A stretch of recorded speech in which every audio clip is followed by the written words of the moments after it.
ഇന്ന് നമ്മുടെ കൂടെയുള്ള അതിഥി, നമ്മളിപ്പോൾ സോഷ്യൽ മീഡിയ എടുത്ത് ഒരു 5 പ്രാവശ്യം സ്ക്രോൾ ചെയ്യുമ്പോൾ അതിൽ ഒരു വീഡിയോ ഇദ്ദേഹത്തിന്റെ ആയിരിക്കും. പാചകത്തിന്റെ തമ്പുരാൻ, പാചകത്തിന്റെ കുലപതി, വാചകത്തിന്റെ ശ്രീ ഊളൻ സാർ.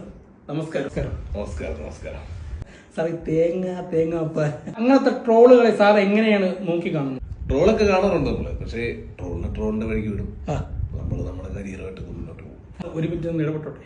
പ്രേക്ഷകരുടെ അറിവിലോട്ട്, ഇത് നമ്മുടെ സ്റ്റുഡിയോ അല്ല, ഇത് സാറിന്റെ സ്വന്തം വീടാണ്. സാർ ഇത് എങ്ങനെയാണ് സാർ ഈ മെയിൻറ്റെയിൻ ചെയ്ത് കൊണ്ടുപോകുന്നത്? പാചകവും ആർക്കിടെക്ചറും പിന്നെ വാചകവും. ആർക്കിടെക്ട് ഒരു കലയാണ്, പാചകം അതുപോലെ ഒരു കലയാണ്.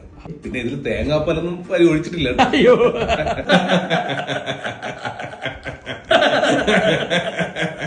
പിന്നെ നമ്മൾ ഈ തേങ്ങാപ്പാൽ ഒഴിക്കേണ്ട കറികളിലൊക്കെ നമ്മൾ തേങ്ങാപ്പാൽ ഒഴിക്കാറുള്ളൂ. ചോറിലോ ഇഞ്ചി അച്ചാറിലോ മാങ്ങാക്കറിയിലോ ബീട്രൂട്ട് തോരലൊന്നും നമ്മൾ ഈ തേങ്ങാപ്പാൽ ഒഴിക്കാറില്ല. നമ്മൾ ഒഴിക്കേണ്ടത് നമ്മുടെ മീൻകറി, ഫിഷ് നിർവ്വാണം, പവിത്രത കിട്ടുന്ന കറിക്ക് മാത്രമേ നമ്മൾ ചെയ്യാറുള്ളൂ.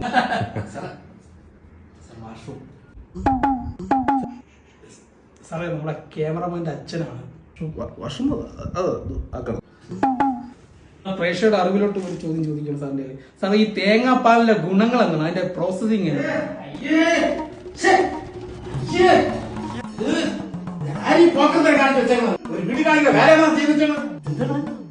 ഞാൻ ബാത്റൂം പോയിട്ട് കഴുവാൻ നോക്കിയപ്പോ ഒരു പക്കത്ത് തേങ്ങാപ്പാല് ഞാൻ എടുത്ത് കഴുകിയും കൊടുത്തു. അത് സാറേ അങ്ങനെ അത് ഒരു പവിത്രതയ്ക്ക് വേണ്ടിട്ട്. ഇതൊരു മൂലത്തിന്റെ ഇതിന് വരവെടുപ്പ് സാറേ. ഇത് 1-ാം പാല 2-ാം പാല ക്വാളിറ്റിയിൽ നമ്മൾ മയൊന്നും കാണിക്കില്ല. 1-ാം പാൽ ഉമ്മ അല്ല, കൊത്തൊക്കെ ഇരിക്കണത് ഒരുമാതിരി ചെയ്തായി പോയി സാറേ. സാറേ, ഞാൻ നേരത്തെ പോയിരുന്നു. 91% തേങ്ങാപ്പാൽ. അപ്പൊ നിങ്ങൾ രണ്ടുപേരും പോയിട്ടും ഷവർ തുറന്ന് നോക്കിയില്ല.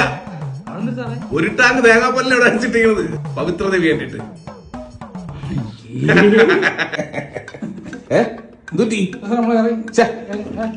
നിക്ക്, ഒരു പരിപാടി ഉണ്ട്. തേങ്ങാപ്പാലും കൂട്ടിട്ടെ തേങ്ങാപ്പാൽ കഴിച്ചിട്ട് പോ. നല്ല ടേസ്റ്റ് ആണ്ടാ. എടാ പോതാ, 14-ാം പാൽ 1-ാം പാലിൽ മിക്സ് ചെയ്തിട്ട് പരിപാടി ഉണ്ട്. നിക്ക്, കഴിച്ചിട്ട് പോ. എടാ 24-ാം പാലിട്ട് 1-ാം പാലിൽ ഒരു കറക്കേടി ഉണ്ട്. നിക്കടാ മക്കളെ, കഴിച്ചിട്ട് പോടാ.